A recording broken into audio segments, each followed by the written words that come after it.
Praise Lord. 1 ശമൂവേൽ 5-ാം അധ്യായം 1 മുതൽ 12 വരെയുള്ള തിരുവചനങ്ങൾ. ഫെലിസ്ത്യർ ദൈവത്തിന്റെ പെട്ടകം എടുത്ത് അതിനെ ഏബനേസരിൽ നിന്ന് അസ്തോദിലേക്ക് കൊണ്ടുപോയി.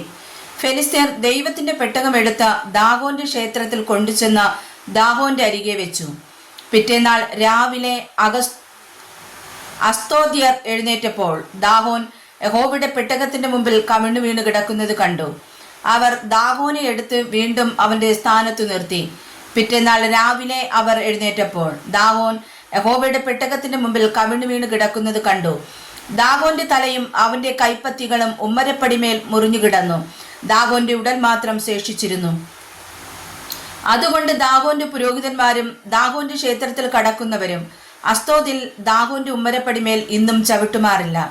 എന്നാൽ യഹോവയുടെ കൈ അസ്തോദ്യരുടെ മേൽ ഭാരമായിരുന്നു.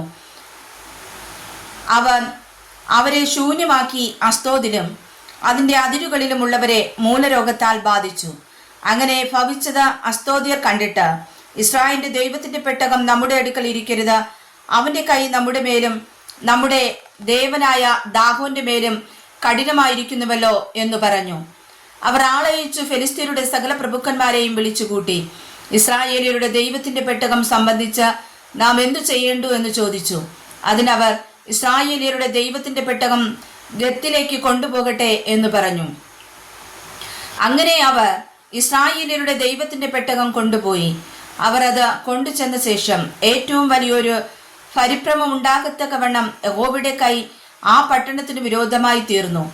അവൻ പട്ടണക്കാരെ ആബാലവൃത്തം ബാധിച്ചു. അവർക്കും മൂലരോഗം തുടങ്ങി. അതുകൊണ്ട് അവർ ദൈവത്തിന്റെ പെട്ടകം എക്രോനിലേക്ക് കൊടുത്തയച്ചു.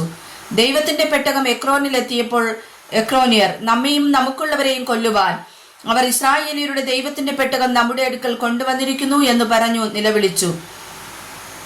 അവർ ആളയച്ചു ഫെലിസ്ത്യരുടെ സകല പ്രഭുക്കന്മാരെയും കൂട്ടിവരുത്തി. ഇസ്രായേലിയരുടെ ദൈവത്തിന്റെ പെട്ടകം നമ്മെയും നമ്മുടെ ജനത്തെയും കൊല്ലാതിരിക്കേണ്ടതിന് അതിനെ വിട്ടയച്ചു കളയണം, അത് വീണ്ടും അതിന്റെ സ്ഥലത്തേക്ക് പോകട്ടെ എന്ന് പറഞ്ഞു. ആ പട്ടണത്തിലെങ്ങും മരണകരമായ പരിഭ്രമമുണ്ടായി. ദൈവത്തിന്റെ കൈ അവിടെയും അതിഭാരമായിരുന്നു. മരിക്കാതിരുന്നവർ മൂലരോഗത്താൽ ബാധിതരായി. പട്ടണത്തിന്റെ നിലവിളി ആകാശത്തിൽ കയറി. വായിച്ചതായ തിരുവചനങ്ങളാൽ കർത്താവ് നമ്മെ സമൃദ്ധമായി അനുഗ്രഹിക്കുമാറാകട്ടെ. ആമേൻ.